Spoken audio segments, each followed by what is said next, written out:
All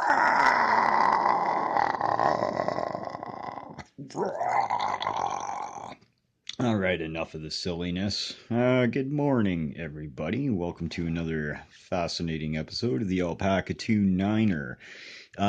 Quick shout out to anybody that's tuning in from the United States of America. As I understand it, today is Memorial Day, so a really great Memorial Day to all the fellas in the U.S. out there, and well, anybody doesn't have to be a fella.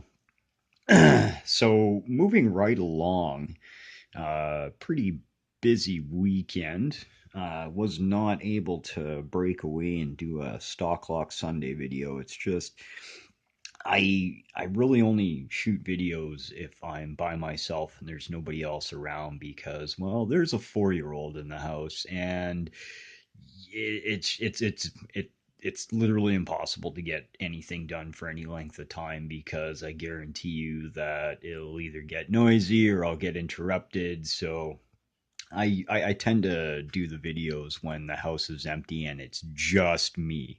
That way there's no distractions because let's face it, I'm a bit of a wild man. I go off on tangents and you can distract me just by showing me something shiny, and I've actually distracted myself by showing myself something shiny. So really, it's a real big pool of insanity.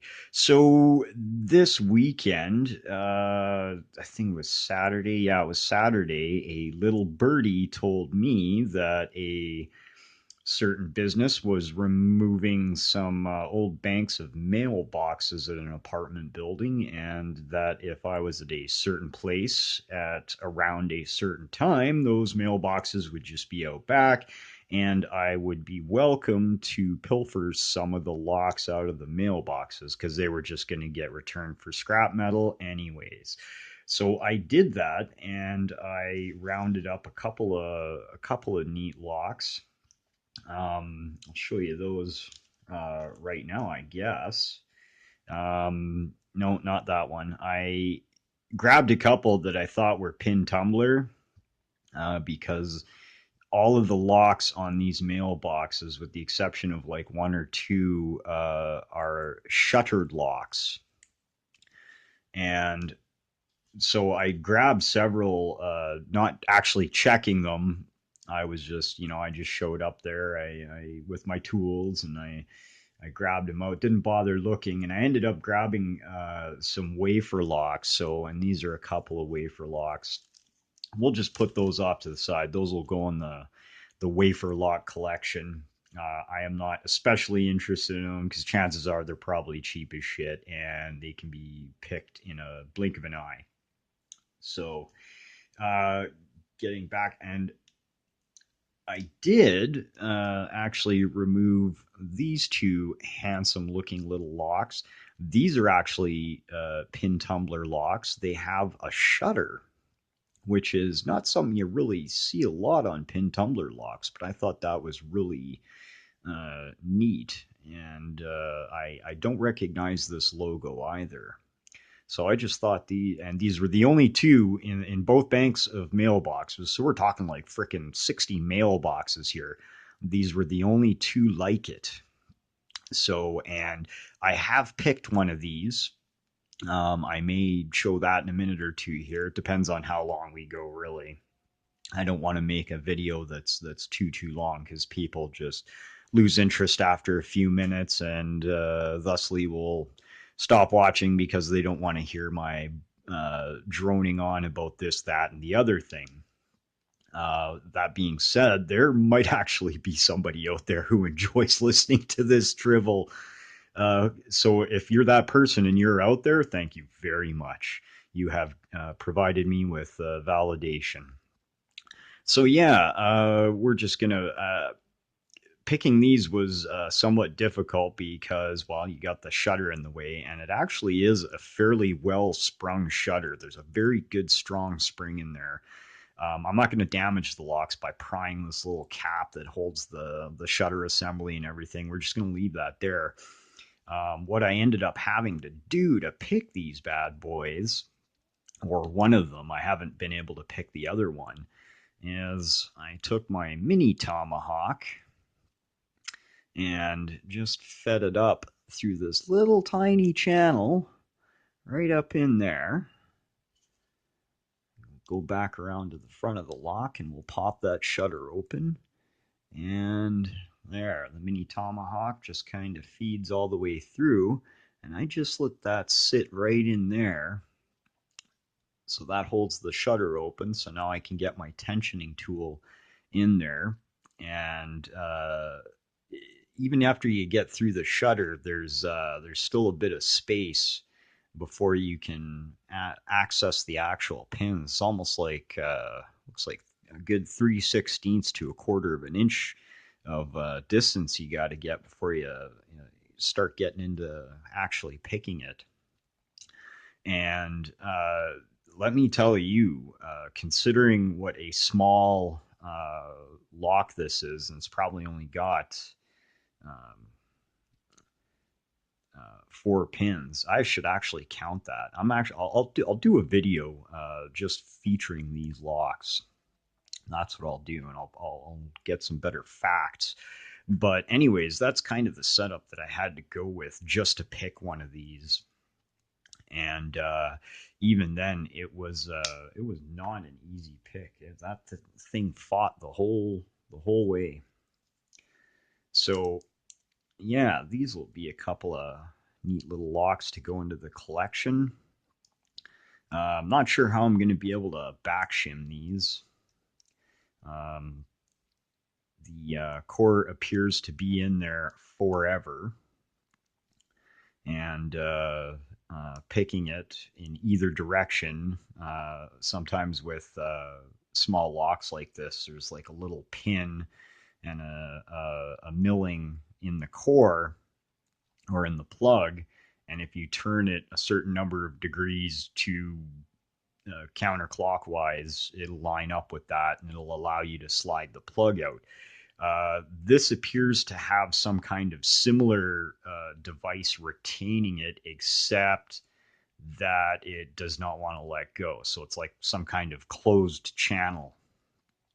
Maybe I'm wrong about that. I don't know. But yeah, these will be a really nice addition to the collection. I got a couple other El Cheapo post office box locks, and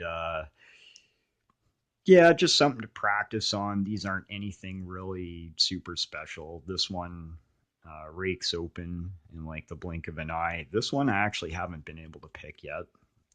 However, it's just a matter of time. We're actually not going to pick it right here, right now, because I'm going to lose all my happy thoughts and I'll just start cussing and swearing and getting all excited. So we'll just move those on to there. So after Saturday, when I visited and grabbed these post office box locks, I was on my way back, riding happily on my bike, and I came upon a residential demolition. Now, what I love about residential demolitions is often the previous occupants either left in a hurry or they knew the house was getting demolished. So they often just, whatever they're not taking with them, they just leave it behind. So the company that comes in to demolish it, they'll come in with a dumpster, and any property or any trash that's left behind, they'll take a day or two and they'll toss that out. Anyways, so this particular demolition was surprisingly organized. Usually they just grab it and throw it into the dumpster en masse. These folks actually took the time to take all the empty Rubbermaid containers, put all of the abandoned property in there, and stack it neatly outside. Of course, I found the box that had a bunch of random junk in it, and I really love boxes of random junk. Those tend to have a very high chance of finding keys and or locks. So of course I found some locks. I got a couple of these Wiser cores. These have actually been stripped out of the housings that they came in. One was a key and knob, one was a deadbolt. and this handsome Tamor deadbolt. And this is actually, from all the Tamors that I've encountered, this is actually a nice one because the body is just this big, solid brass. And of course, they had to go ahead and put this ugly ass cap over top of it. But yeah, a couple of those. And we'll actually pick these today. I'll pick these really quick. I've got a couple of keys for the Orphan Key Collection, and SC1, couple of WR5s. I like these because these go in the Orphan Key collection, and any cores that I get. I used to rekey pretty much every core I ran into, but with these cheaper cores, I just stopped because they're cheap. They're crap. They just get used for picking practice. I only bother rekeying the all brass cores because those are the nice ones. I may end up rekeying this bad boy because this has a nice brass body, and this might be worth keeping around. This could actually, make a decent challenge lock, or perhaps go on to another enthusiast at some point. Did find a couple of oddball keys. Found this nice little Curtis here. Nice little chalet padlock key. And one for something called a Southco, which I've never heard of, and kind of has some pretty hilarious bidding. I'd actually love to see the lock that this came to.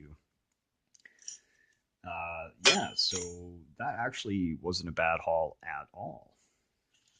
Revisiting something that we talked about a couple of episodes ago. Some of you might remember these tweezers, the tweezers with the little light that was mounted on them, that I was going to grind those down, grind the handle down, and I did so. I actually may end up grinding this down a little bit more. I did grind the nose off, so the nose was a little bit more even, but this actually works pretty good as is.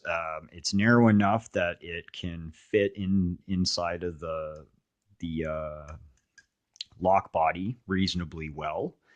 I can operate with enough freedom that I can get done what I need to get done. And of course, because I'm kind of getting old and blind, having that little extra bit of light there really helps. It really does. Because, well, and anybody out there that is also over the age of 40 can attest that our eyes go to shit. Right. So moving along to another potential project, I kind of got the idea from is it the multipick? I can't remember exactly what it's called, but in my craft drawer, I had this old X-Acto handle, and it's an actual X-Acto. I don't know if you can see the logo. Yeah, you can see the logo right there. It's an actual X-Acto. Nice rubber handle with metal parts in it. So, and I was kind of looking at that, and I thought, I could probably take some of this material that I use for making picks. I could probably make a shorter overall pick and just make something where I have, like a pick whereby I can just unscrew this and quickly swap the bits out. So I know this is not by any means a new idea. Others have done similar things, and there are products on the market like it. I just happened to have this kicking around, and it kind of turned on a light bulb. So I think we're going to go with it. So at some point in the future, I will definitely give an update about this, and as to whether this was an idea that grew wings, or if it was another bad idea that died on the launch pad. I guess we'll find out soon enough. I'll just throw that off to the side there. And I guess this could be, well, it's obviously not Sunday anymore, so it can't be Stock Lock Sunday, but this is kind of my making up for my lack of stock lock Sunday. So, and this is a wiser core. Uh, I can't remember if this was the key and knob or the deadbolt. Doesn't really matter. We'll start with our tomahawk, and I want to. Let's start off with the octo rake first. We'll give that a go.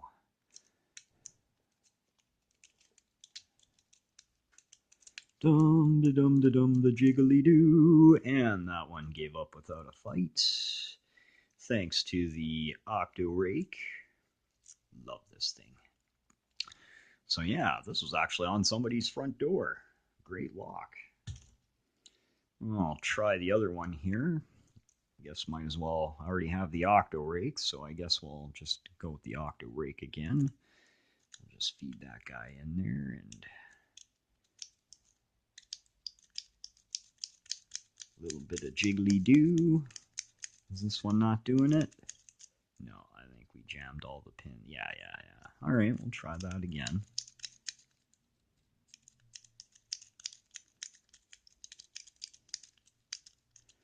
I don't know why this one's putting up a bit more fight, because I can't remember. Did I take these apart yet? No, I didn't. No, I was about to say that this was key to like the core that I just did, but I don't actually know that to be fact. So I'm just going to shut my mouth about that right here, right now. All right, we're going to swap this around a little bit. We're going to go top of the keyway, and we're going to swap back to my standard HPC regular snake rake. Let's see if we can get that bad boy from the top. Wow, that's sticky pins.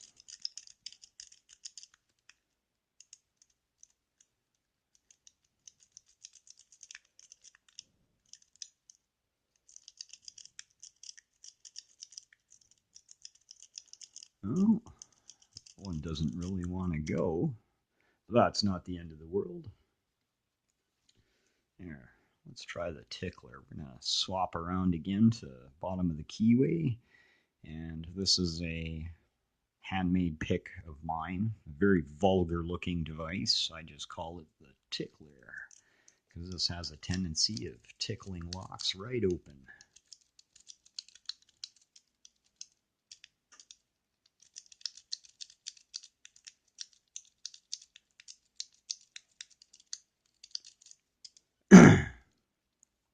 And no joy on this one either. I don't know what's up with this one. I picked it a couple of times yesterday, but those of you who avidly pick locks know the weird paradoxes inherent in picking.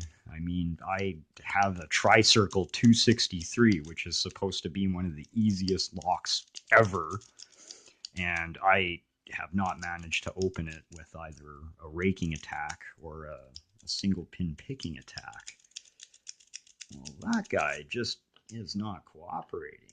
All right, we're gonna swap back over to top of the keyway tension, and we'll try something else. Try this very aggressive double peak. This is another pick of my manufacturer.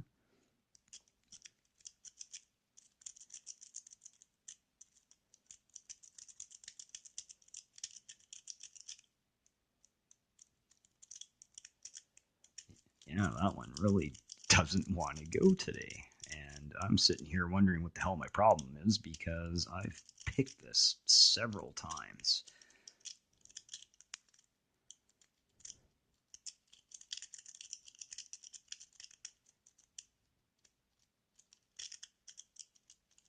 Yeah, it seems to be hanging up on like the third or the fourth pin. I don't know what the hell that's. Oh, come on, come on. All right, well, you know what? We're going to call that one a fail for now. I know I've picked this, and I'm pretty sure it was top of the key. Anyways, whatever. We're not going to worry about it, because one minor defeat does not equal the end of the war. We'll try this Tamor. I don't have high hopes. I mean, it's a Tamor.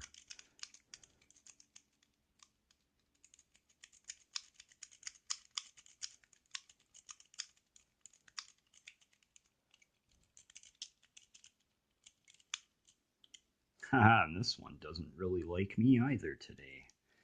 Wow, I suck.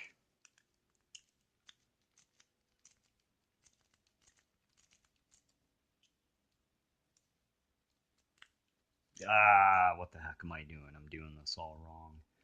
Doing it wrong. Here, let's go in with our regular snake rake.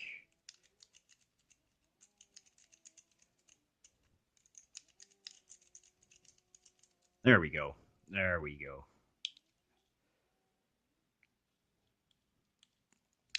Yeah, it's just a matter of using the correct pick.